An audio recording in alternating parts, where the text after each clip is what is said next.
So let's come back to the Nigerian market, the capital market, which provides one of the best mechanisms at ensuring good corporate governance and sustainability of businesses and institutions. And that was the consensus of the panel of investment bankers, venture capital experts, and others who sat on my panel recently to discuss strategies and ideas that should make publicly listed companies last in the Nigerian environment. The panel members also shared their insight into the role that technology, innovative funding, and other such strategies play when companies are looking to build to last. Take a listen. When companies come to raise capital, how much disclosure is there about the company? How much structure does the company have? Are there hidden issues around the vertical integration or otherwise? And then more importantly is that, does that company have credibility?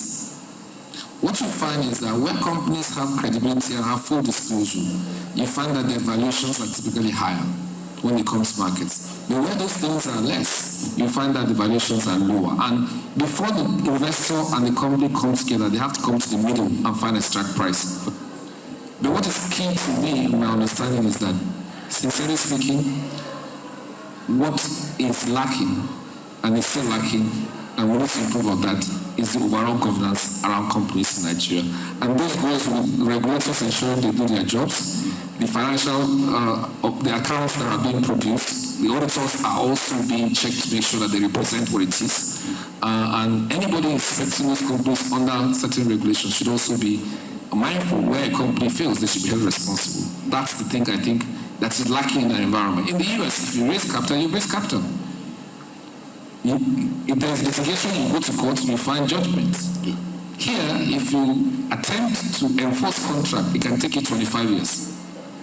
So people avoid issue where they will have to enforce contract, and which is why you see lethargy around, people trying to bring in capital to companies that they don't know, and that has to be corrected. For a company to be resilient, it needs critical things. Yes. The first one is technology adoption. The most disruptive force in today's world is the force of technological change, and it's happening everywhere, and it cuts across all industries.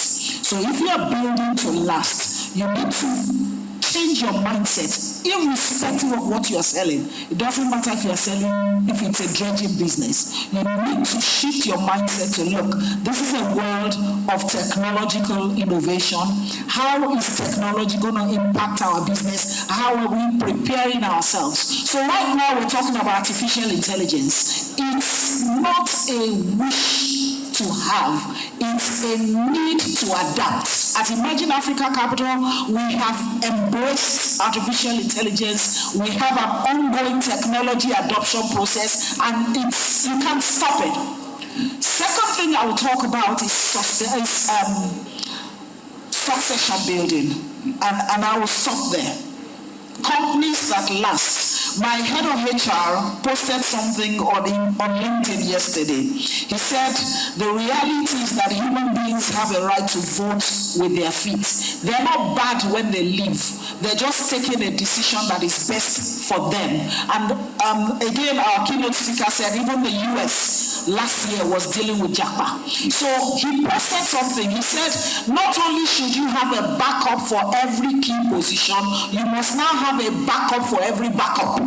So if you want to build to last, you have your backups, and you have your backups for their backups, rather than agonizing over where people are going and why they're going.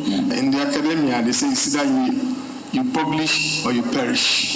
So in the industry, capital market or any industry at all, you either innovate or you die.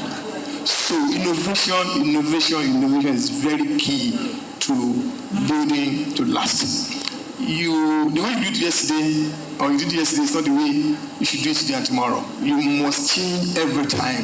If you don't innovate, you will get out of this system. Whether you're in the banking industry, whether you're even in the technology space, technology changes every day.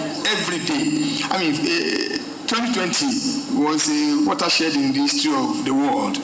And some of us had, in the banking industry in particular, we had adopted some of this Zoom and the rest on a very small scale, thank God.